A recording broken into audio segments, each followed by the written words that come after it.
Which player will your favorite team select in the first round of the 2024 NFL Draft? Welcome, football fans, to the final and definitive 2024 NFL Mock Draft here on the Bottom Line View. My name's Mitch, and this is my prediction for all 32 first-round picks in the 2024 NFL Draft. I will include a ton of madness, trades included, and I am going to give my best guess possible for what is going to take place on Thursday night. Let me know in the comments section below what you guys think. Do you agree with my picks? Do you disagree with my picks? Do you agree with the logic of my trades? Let me know in the comment section below. Gronk, spike the like button, and don't forget to join me live on Thursday night as I provide my analysis for each and every, all 32 first round selections. Also, subscribe, guys, because I will be giving my thoughts on the post-draft grades and much, much more. Let's begin the first round mock draft here on the Bottom Line View with the first overall pick in the 2024 NFL Draft. The Chicago Bears are obviously selecting none other than Caleb Williams out of USC. Not much time has to be spent here other than just saying this is the right pick. Even if you don't think Caleb Williams will be the best quarterback in this class or be an elite quarterback, there is simply no other pick the Bears can make here. Caleb Williams can be a legit elite talent at the NFL level. He has all the skills, all the talent. He possesses every tool to become an incredible player. And Chicago has moved on from Justin Fields. They need that guy, the one. And Caleb Williams is the pick. You can't even blame them if they get this wrong. So at number one, Caleb Williams. That will happen. I guarantee it. It's not a prediction. It's a spoiler. At pick number two, the Washington Commanders will select out of LSU, the Heisman Trophy winner, Jayden Daniels. Jayden Daniels, I strongly believe, will be the selection for the Commanders. I believe that the Commanders see Jayden Daniels as a pro-ready prospect because he brings clean mechanics to the football field. He can throw the ball consistently, mechanically, accurately to the outside, the perimeter of the offense, where you need to feed the mouths of Terry McLaurin, Jahan Dotson, and I believe Cliff Kingsbury always leans towards the athletic mover at the quarterback position. Jayden Daniels wants to be a better rusher than Lamar or Michael Vick. First of all, good luck, kid. But, hey, there's a reason he said that. Because he's fast, and he can make plays with his legs. And that's going to bring a lot of excitement to Washington. So, the Commanders will select the LSU Heisman Trophy winner.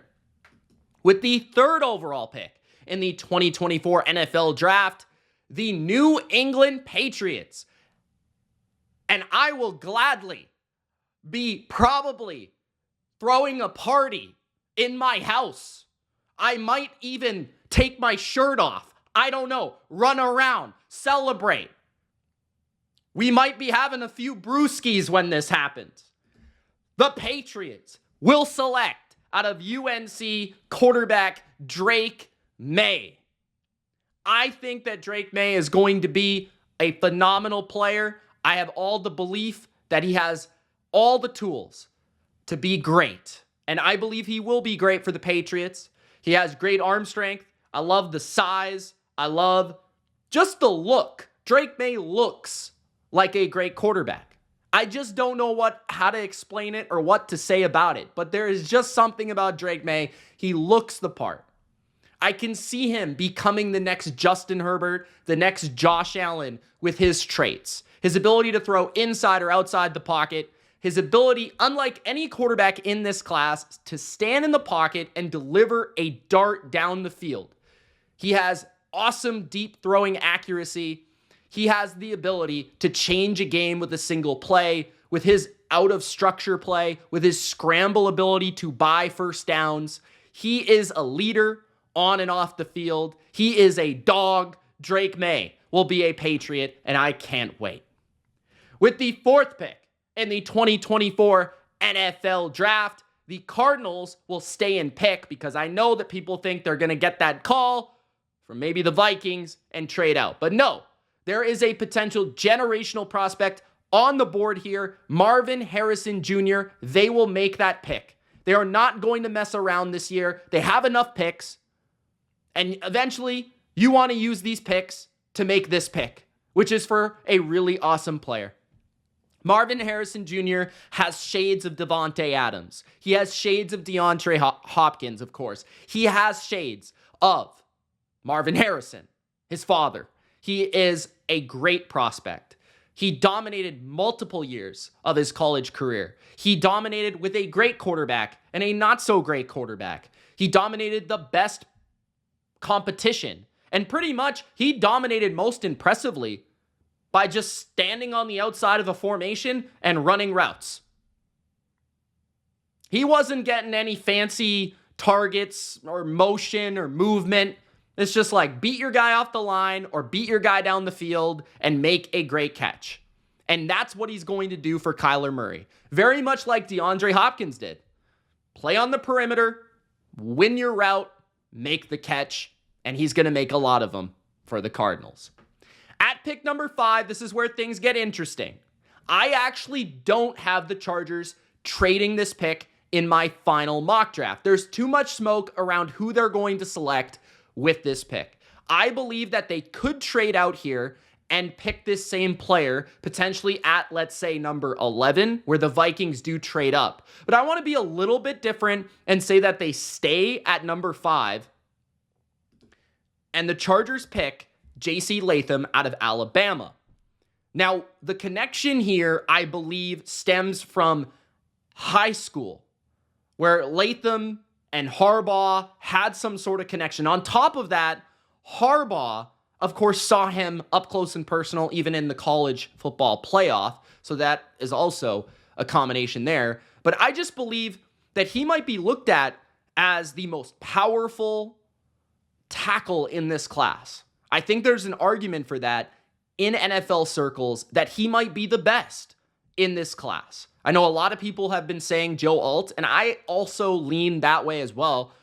But Latham could be that guy for a lot of teams. And if the Chargers get tricky here and they truly want that right tackle beast monster to work in the run game, which certainly he has the power, he has the size, he has the length to be a dominant run blocker. And I believe he can be that from day one, which is exactly the way the Chargers want to play. Tough, physical, downhill, maul you, right? They can't get tricky. They can't try to trade back and still land this guy because other teams might be willing to trade ahead of them and take him. So at number 5, I feel it makes sense for them to stick and pick. At pick number 6, still no trades. Don't worry, we're going to have a bunch of them, just not yet. At pick number 6, the New York Giants can't mess around. They're not going to go quarterback. I do not believe that J.J. McCarthy is their cup of tea, okay? He is not their cup of tea, all right? I personally believe that J.J. McCarthy is not going to be a New York Giant, and I wouldn't worry about it if I'm a Giants fan because I believe Brian Daboll knows that this team and this offense and his offense needs a weapon. And a lot of people think Rome Odunze is that type, but to me, I think Daboll always leans towards a guy that he can use multi-dimensionally. He can use at the Z, at the X, in the slot. He can, give him a handoff. He can throw him a screen. He can run vertical. He can be a game-breaking dimension. He can flip the football game. And there's also been rumblings for a while that Malik Neighbors is higher on teams' boards than Marvin Harrison. That's a real thing. So if that's the case, I just don't see how the second receiver off the board is not Malik Neighbors. So that will be my official prediction. The Giants select Malik Neighbors out of LSU. And I personally think there's two awesome receivers in this class, and I think Rome is a step below these two. At pick number 7, the Titans can't afford to trade back because there's an awesome tackle prospect on the board for them. Now, the Titans might want to think about it, but this is a blue chip player, a potential regular Pro Bowl type of tackle, a franchise tackle, blindside protector. And this team, their biggest need is tackle, left tackle to be specific. They're not going to bypass or pass up Joe Alt out of Notre Dame. He has just ridiculous size. He gets his hands on you and he's not letting go. At 6'8", near 6'9", he possesses rare bend for the tackle position, meaning he doesn't try to overextend. He's actually very good in his ability to bend his knees, get low, and play like a much shorter tackle, but he also possesses the length, the size, and the power and the strength to hold you at that line, and the athleticism. I think he was a converted tight end at some point to be able to be active in the run game. He's the most complete tackle in my opinion. I think Tennessee will see the same thing at pick number 7. At pick number 8, this is where we see our first trade of the 2024 NFL Draft. You have to be patient, but eventually it comes. At pick number 8, the Minnesota Vikings will trade up and get their quarterback without having to trade their other first-round pick. The Falcons will drop back just a couple spots in order to set themselves up for a potential defensive playmaker. So the Vikings will select J.J. McCarthy out of Michigan at the quarterback position at the 8th overall pick without having to really sacrifice an entire draft in order to do so, because maybe they would do that for Drake May, but not quite J.J. McCarthy. And I only really think the Broncos are the only other team willing to make a huge move for J.J., as the Giants don't appear to be interested. I don't think that obviously the top 3 are going to pick him, and then getting past that, maybe Denver, of course, but that's the team that doesn't have a second round pick. So what are they really going to offer?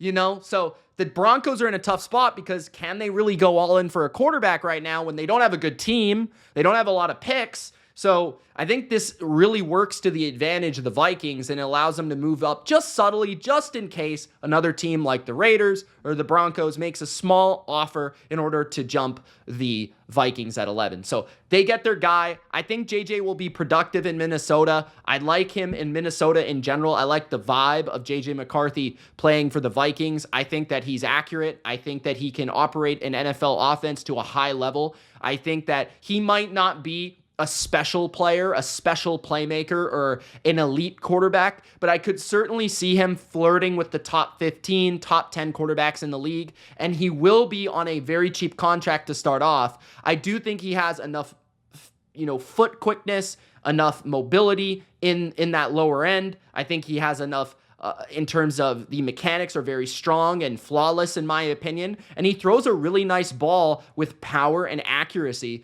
So as long as he can just continue to develop at the next level, which I believe he will with Kevin O'Connell and McCown there, I think he'll be pretty solid, pretty good. Not saying he'll be special, but pretty good.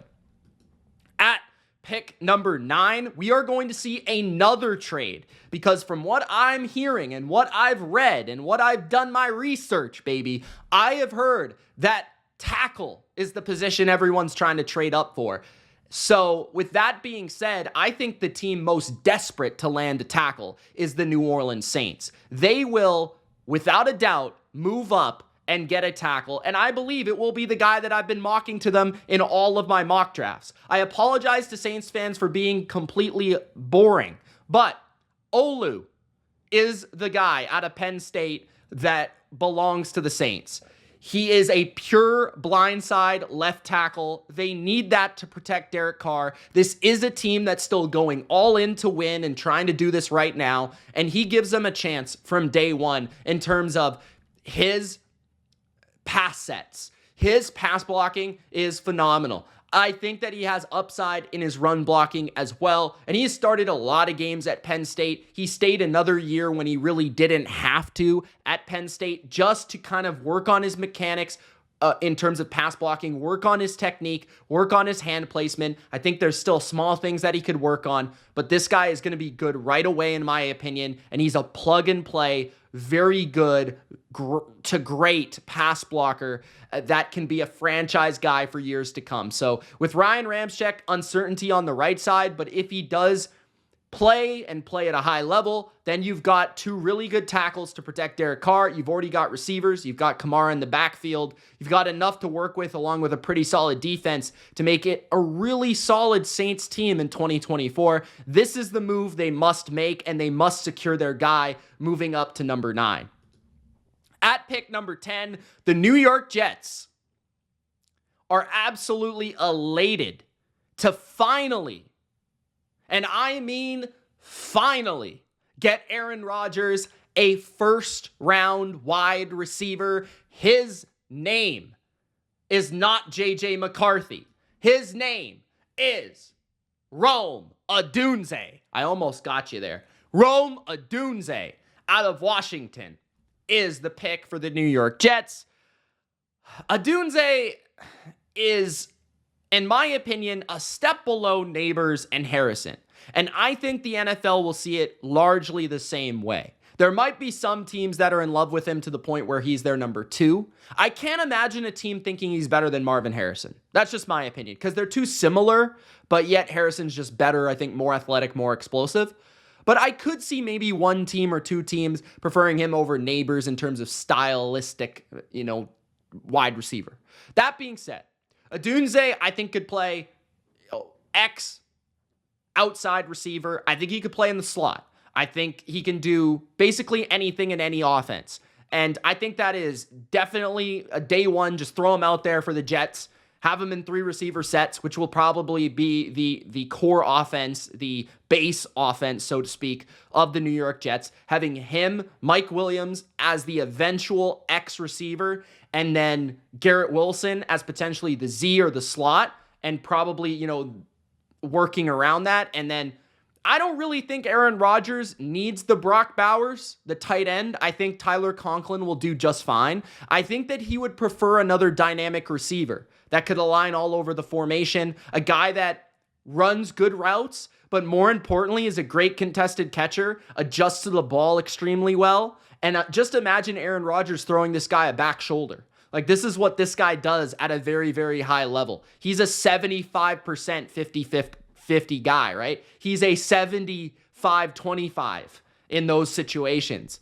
And he could be a red zone weapon, a third down chain mover, a guy that can just use his body positioning and his wingspan to make catches in the middle of the field or outside the numbers. Just a really, really interesting prospect that I think could be their number 3 or number 2 in year 1, and then eventually become their solidified number 2 or maybe even number 1 for the future in New York. But yeah, Garrett Wilson to me, I'm still very high on, but you put Rome out there, you've got a 1A, 1B situation, and Mike Williams, if he's healthy, man, that's a really good receiving core. You're going all in with the Jets, and it's almost reminiscent of what Tampa Bay was able to do, adding all those weapons around Tom Brady. So at number 10, Rome Odunze to the Jets.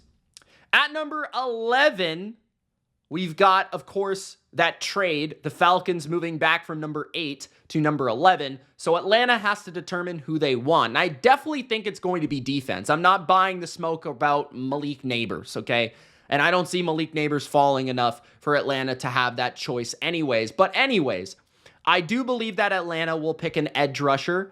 I do believe that Atlanta will go with Dallas Turner out of Alabama. I do believe I said they would pick a different edge rusher in my first mock draft.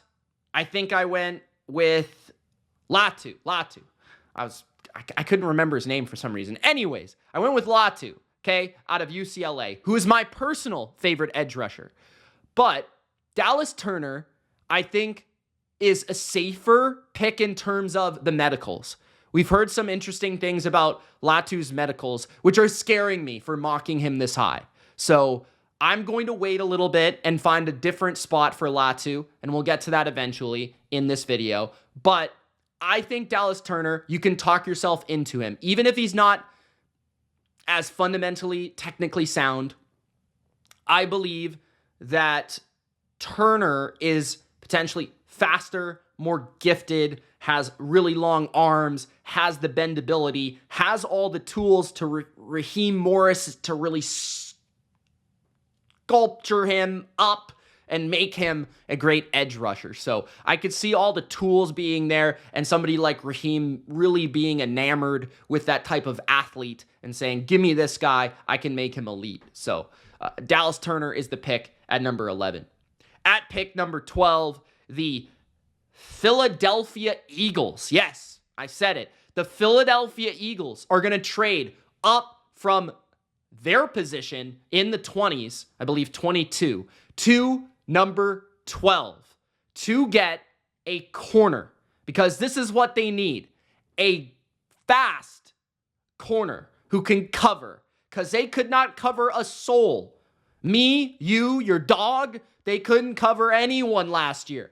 So the Eagles are going to trade up, with the Denver Broncos trading down to later in the first round, picking up assets to improve the worst roster in the NFL. It makes all the sense in the world. And I do believe if JJ is gone, this will be the move by the Broncos to trade down. I'm not 100% sure it will be with the Eagles, but we have heard that the Eagles would be interested in trading up. And I do believe it would be for a defender like Quinyon Mitchell, who is arguably the best defender in this class. He's arguably the best, not only corner, but overall defensive player in this class, because he possesses rare man-to-man coverage skills. And when you talk about their new defense under Vic Fangio, he loves to have a shutdown corner, or one corner that can really go toe-to-toe with the best receiver. It changes the way you can play defense. It changes his scheme. And the versatility to have a guy that can play man press coverage on an island is just something that is so valuable to each and every defense, especially a Vic Fangio type mind. So I think the Eagles will make a big play for this cornerback out of Toledo.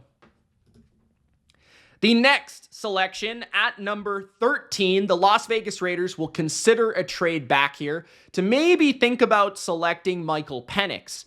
But I ultimately believe that that's more of a smokescreen, and maybe they'll look to land Penix in the late first round by trading up, or early day 2. That's personally what I think. So I think the Raiders are going to address their biggest need on defense, in my opinion, which is the cornerback position. And that is why the Eagles trade ahead of the Raiders, because they believe they might take Mitchell. They believe that they want a corner. So the Eagles try to trade ahead of the Raiders, just in case.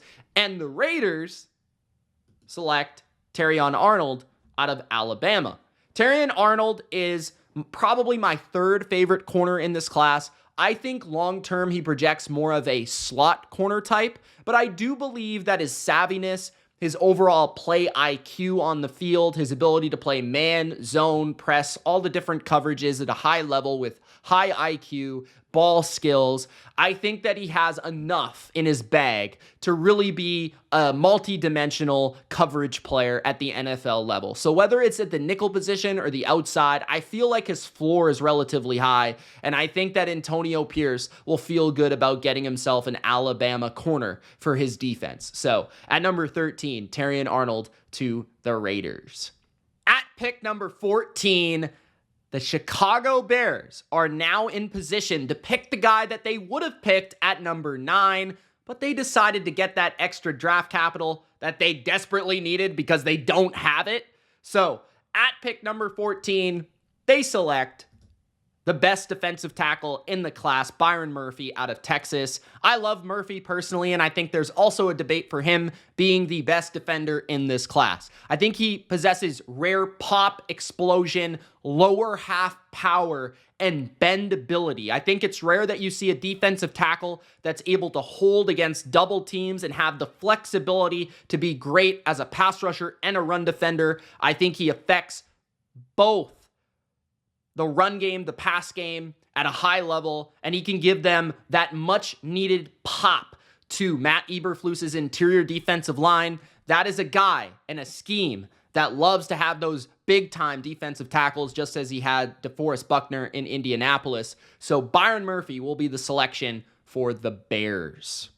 At pick number 15, the Indianapolis Colts and Chris Ballard, of course, won't make a trade up because they're too boring and too conservative, but they won't have to land the man that they ultimately wanted, which is tight end Brock Bowers out of Georgia. One of the best tight end prospects we've seen. I just feel like the tackle class, the wide receiver class, the quarterback class in this draft, and then needs, it's just hard to find a team that really would pick a tight end. And ultimately, I think if he makes it past the Jets, I think the Colts might be able to just let him land in their laps. And I think Shane Steichen will know how to use this guy as he used, obviously, Dallas Goedert and Philadelphia, but a guy that can, block a little bit. But he's more so known for his ability to be a guy that can align as a slot player, as a joker type.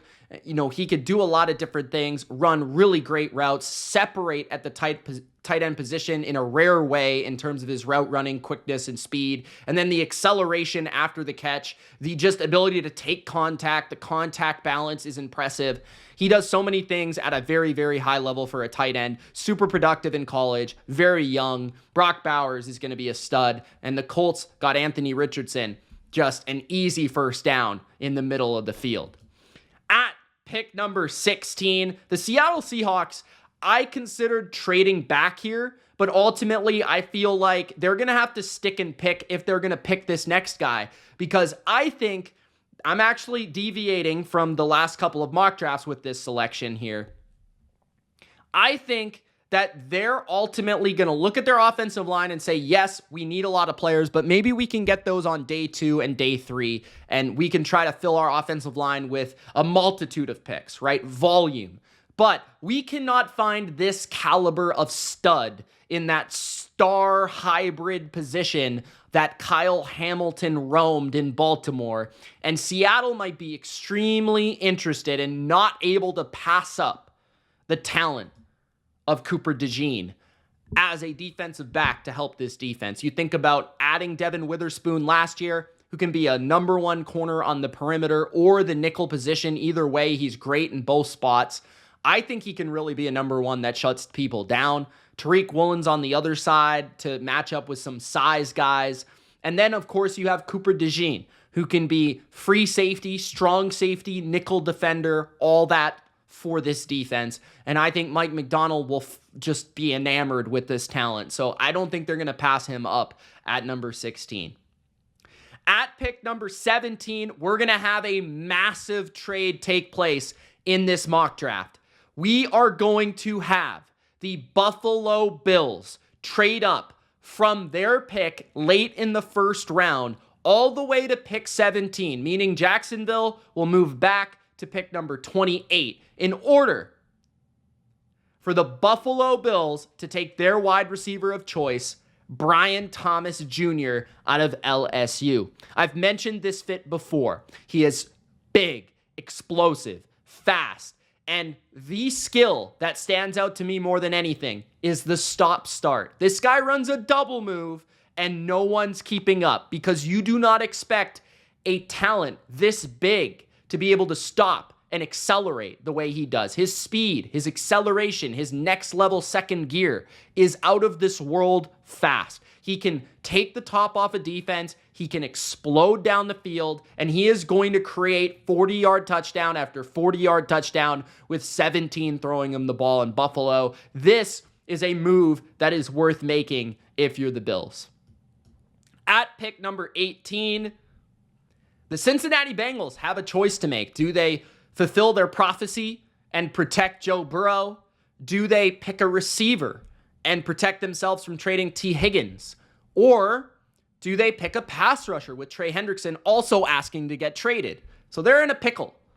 I believe that they'll just pick the best player on their board, which is ultimately a pass rusher. Latu out of UCLA, in my opinion, is the best edge rusher in this class. And funny enough, I believe it was Daniel Jeremiah who comped him to Trey Hendrickson. He has great hand usage, and I think that's where he sees the comparison. The technique, the ability to kind of like rip and get underneath a tackle and get around a tackle and get to the quarterback. Some people see him as a TJ Watt type prospect, where he's able to drop into coverage and make plays like that. He's able to set the edge. He's able to blitz. He's able to be great on stunts. He does so much work in so many different aspects as an edge defender, and he's going to be a playmaker at the next level. I think he is a top 12 to 15 player in this class. The only concern is the medicals, and I believe that's what makes him kind of fall to 18. But I think the Bengals are worth taking the risk here with the potential of losing Trey Hendrickson. They're in a Super Bowl window. They need to try to go for it, and I think he can contribute to their defense right away. At pick number 19, we have another mock draft trade. The Green Bay Packers will look to trade up. They have a ton of draft capital, and they don't have that many needs. So I actually see them trading up in this draft in order to solidify a tackle or an offensive lineman of choice. And the one that I've most seen mocked to the Packers, because I think people realize the type that the Packers are looking for here. And they've also been, familiar with picking Georgia players as of late. I see them picking Amarius Mims with the 19th selection in the draft, trading with the Los Angeles Rams, who I think will want to trade back in order to get the player that they ultimately want at pick number 25. And they feel they can trade back maybe just a little bit to get that player. More on that player in a bit, maybe the shocker of the video, but stay tuned. At pick number 19, the Packers will pick an offensive lineman. I think they can afford to trade up because they have so many picks and not a lot of needs. So they're going to go after Mims, a big monster, a rare-looking specimen, a guy that looks, I've said it many times, like an off-ball linebacker, an edge rusher. He looks more like a Nick Bosa than a Trent Williams. He is a dog. Yes, a Georgia Bulldog, and now he will be a Green Bay Packer. At number 20, pick 20, the Pittsburgh Steelers have their choice of centers. They have a choice of tackles. With Mims going off the board, though, I think ultimately they lean interior, and this player may not be thought of as a center. But there are rumblings that at least one team sees him as the best center in the draft. That is Troy Fontenot out of Washington. Yes, I think he can play all 5 spots on the offensive line. So I'm not worried regardless, Pittsburgh Steelers fans. But I love him because I think his movement skill is rare. I think his ability to pull and get to the second level is rare. And I think Arthur Smith is just the type of offense with their run game and the way they use their scheme to open up running lanes. Having this type of athlete at center would be next level. And if it doesn't really work out with him at center, he could always play tackle, which is another possible need for the Steelers. So I just think this works out in any way, shape, or form. With him falling possibly due to medicals as well, I think that he would land in Pittsburgh.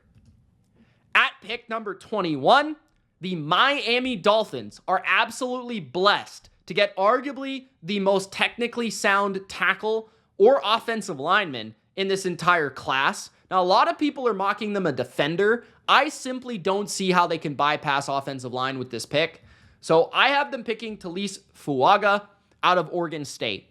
I think Fuaga is an absolute mauler, a beast, a guy that is going to make your life miserable in the run game. And I think Mike McDaniel loves himself a mauler because he is a run game coordinator from San Francisco who found his way to a head coaching position in Miami. And I think he understands that Tua needs protection. At the guard position is where I believe Fuaga would play, and at least to start. But I think he could play right tackle if Austin Jackson just stinks. Or, maybe even center. But I think he could play guard for sure at a very high level. And I think he's an underrated pass blocker. So at number 21, Fuaga to the Dolphins. But I think that teams' belief that he is a guard will push him maybe down the board further than expected.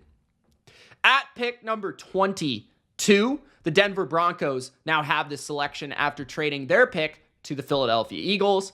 They will select an edge rusher of their choice. I believe it will be Jared Verse out of FSU. I think that he has really good size, and I think that Sean Payton and their defensive coordinator, who's having the time of his life in Denver, will love the pop and the power of the hands of Jared Verse. And I think he's a very high floor prospect with the upside to be possibly the best front seven defender on this roster, or at least they're hoping. And I don't think you can go wrong if you're the Broncos by adding pieces to the line of scrimmage, which Jared Verse will be a well-rounded defender on the edge for the Broncos. At pick number 23, the Minnesota Vikings are going to pick a player that I haven't yet discussed in the first round. But just knowing Brian Flores, as I do, as a Patriots fan, but also a follower of his career in Miami, I know that he loves to pick defensive linemen very high. And I think that he will be in the ear of the general manager, of Kevin O'Connell, and say, yeah, I'd like a corner here. I wouldn't mind that. But you know what I like more than a corner? A big fat man on the defensive line. So give me Newton out of Illinois. I think that he's being underrated. I think that he's slipping under the radar. And I still think there's a strong chance he could go in the later half of the first round. So although I do think he's the second best D tackle or second best interior defensive lineman, when you look at this depth chart of the Vikings, I mean, other than Phillips, they don't have a lot, right? Like, there's not a lot to hang your hat on here in Minnesota in the interior defensive line. And they really didn't have a lot last year. And you look at Wilkins, who he picked in the first round, Brian Flores. You look at Davis, who he spent a high second round pick on. He likes these defensive tackle types. And I think Newton can give him some quickness and some pass rushing from the interior of the pocket, which they desperately need. So this definitely makes sense. At pick number 24, the Dallas Cowboys will not move because that's not what they do. The Dallas Cowboys will stick and pick, and they'll just pick their guy regardless of whether people think this is the right pick or not. And honestly, I don't think this is the right pick, but this is what I think they're ultimately going to do. I just have a feeling. I think they're going to pick Tyler Guyton out of Oklahoma. Now, I think there's a lot of tools to work with, and I think that's why Dallas will pick Guyton here, because he's got the length, he's got the feet, he's got the ability to play tackle at the NFL level at a high level. And you see what Dallas has been able to do with sort of project linemen in the past, or guys that people didn't exactly believe in terms of their technique, and they were able to craft them and mold them into high-end players. And just like Tyler Smith, I think Tyler Guyton, another Tyler, could be a big-time pick for them. So, yeah, it's maybe a little bit more riskier than taking a Graham Barton or a JPJ at this selection, but I think he is their type of guy from a measurable standpoint, and he also possesses a lot of upside at a more important position, which is the tackle position. At pick number 25, we've got that trade for the Los Angeles Rams moving back from number 19 to number 25 in order for the Packers to move up and pick a tackle of their choice. The Los Angeles Rams are going to send shockwaves through the NFL with this selection. Sean McVay does not care. Snead does not care.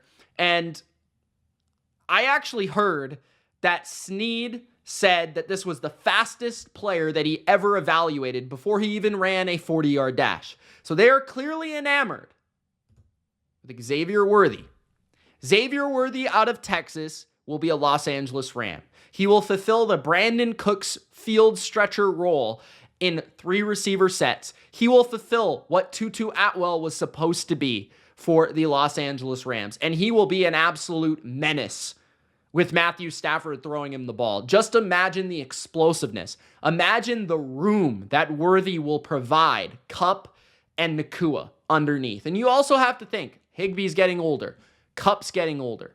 So even if they have Demarcus Robinson, a guy that I like, and a guy that they signed, there's still like a thought of, we've got to replace Cooper Kupp eventually. So Worthy could be that guy, and it's not a 1-for-1, but he actually fulfills a different type of role for them, where he's going to be a speed demon, a field stretcher, a deep threat, and then a guy that can work outside the numbers, inside the numbers. They can use him in stacks, bunches, all that sort of stuff, jet sweeps. Like, the usage for Sean McVay is going to be captivating with this kid. So at number 25, Worthy goes to the Rams.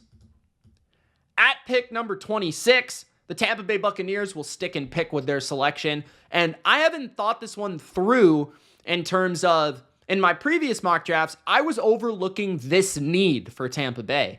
I think center is a massive need for them, and I'm not sure why I didn't think of this sooner, but Jackson Powers-Johnson, who I've had going earlier than this, maybe that's why, in previous mock drafts, I think that he might find his way to the Bucs at number 26 because I just think center, and I think the NFL's maybe a little bit lower on him than people evaluating, but he's a perfect fit for Tampa in terms of like the Ryan Jensen type. Like he's really aggressive, he's really physical, tough, gritty, like grimy. He's like get in your face, like that type of center. And that's exactly what Ryan Jensen was. And they've been missing Ryan Jensen ever since he got injured that one season, a final season with Tom Brady. And I think he would be an instant plug-and-play starter and protecting Baker Mayfield and hopefully opening up the run game that has been really bad since that final Tom Brady year. At pick number 27, the Arizona Cardinals, in my opinion, are almost certainly going to go with an edge rusher. I thought about them trading up for one, but I think there's one that they would like, and that is Chop Robinson out of Penn State. I just think he has the physical dimensions and the physical traits in order to be a prospect that Jonathan Gannon kind of gravitates towards in terms of his speed, his quickness, and his ability to get around the edge and get around and bend the corner and get to the quarterback. So has a lot of upside, has a lot of raw tools, and I think the Cardinals will bank on that and in order to take this prospect, mold him into something special. I don't see a lot of it on the surface. I don't see a very high floor with him. It's a risky pick, but Arizona's trying to shoot for the moon with these first-round picks. At pick number 28, the Jacksonville Jags have this selection after trading back from number 17 with the Buffalo Bills to number 28. And they still get a cornerback, which is the position that they ultimately wanted. They're taking Kool-Aid. Yup, they're taking Kool-Aid. I do not think that Kool-Aid is better than Nate Wiggins, but I think that there can be talk for him going above Nate Wiggins in the NFL draft because of the school that he comes from, because of the program, but also because of, I think, like, he has a really solid background of producing. And he shows some versatility in his game. Inside, outside versatility, very high IQ in zone coverage specifically. And I think he could be a really good nickel corner in the NFL. I think he's a little bit more physical, a little bit more length to his game, which is maybe what Jacksonville would want. So for those of you complaining about the length or the size of Nate Wiggins, I hope that you don't disagree with this selection for the Jags. I personally would take Wiggins, but this would be their pick, in my opinion. At pick 29, the Detroit Lions are a complete wild card here. I actually considered Nate Wiggins for this selection as well. He's my 1B in terms of my pick, but I just couldn't pass up the Disney-like story, the storybook of picking Darius Robinson.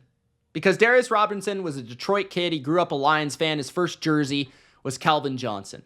And there's something about Dan Campbell and that type of vibe and that type of backstory that just feels like a fit. I also think Darius Robinson is a perfect to-the-T defensive end for the Lions. They love their more like powerful, stiff, like hand technique guys at the edge position. And Robinson is strong and he might be a little slow, but I think he could provide a lot of versatility to their D-line. I think he could be a guy that plays inside or outside.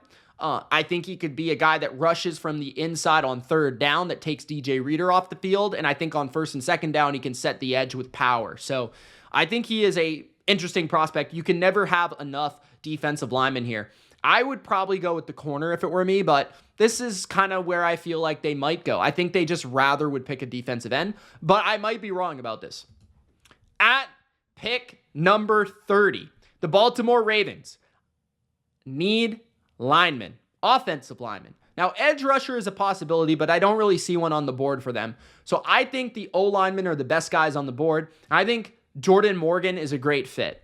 I've discussed this one, I believe, before. I just like his movement skills. I like his ability to pull and get ahead and get to the second level. I like his feet. And I do believe that in a zone scheme, he would be a great fit. I also think he's ready-made to be a pass protector for Lamar Jackson. There's a lot of smoke supporting and surrounding this one. So at pick number 30, Jordan Morgan to the Ravens. At pick number 31, the 49ers just get an awesome prospect falling into their lap. And maybe I am hoping for this to happen for 49ers fans out there, for the Bang Bang Niner gang who are going to be anxious about potentially trading Brandon Ayuk at some point during this draft, which I don't think is actually going to happen, but we'll see. At pick number 31, the 49ers get a locked and loaded center or guard, and that is Graham Barton out of Duke.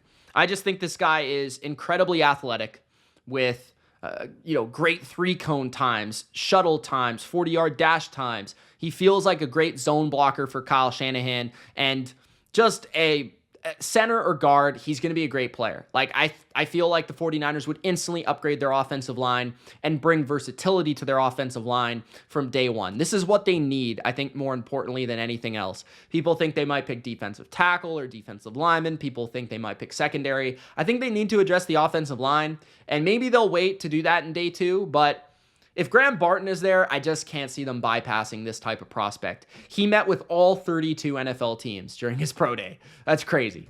All right. At number 32, the Kansas City Chiefs.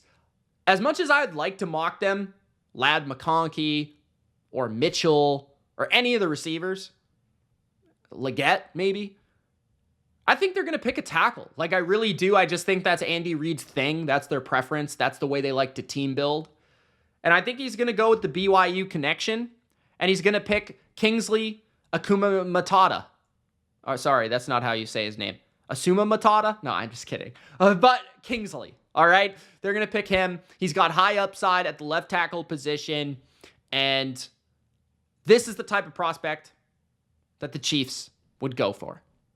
Right? I just don't see it. I just don't see the receiver. I'm sorry, Chiefs fans. I see a tackle. It might be boring, but I think that might be the right move ultimately. So they did sign Marquise Brown. They do have Rashee Rice, I should say, and hopefully he can stay in the building, on the team, on the field.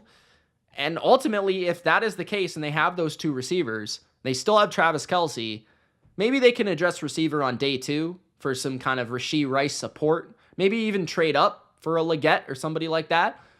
But to me, the locked and loaded number one need for them is a left tackle. So I think Kingsley is the selection with the final pick in the 2024 NFL mock draft on the Bottom Line View. Thank you guys so much for watching my mock drafts. Thank you so much for watching my draft content and my NFL content in general. Love you all. Gronk spike the like button, subscribe, and we'll see you live on Thursday night for the NFL draft.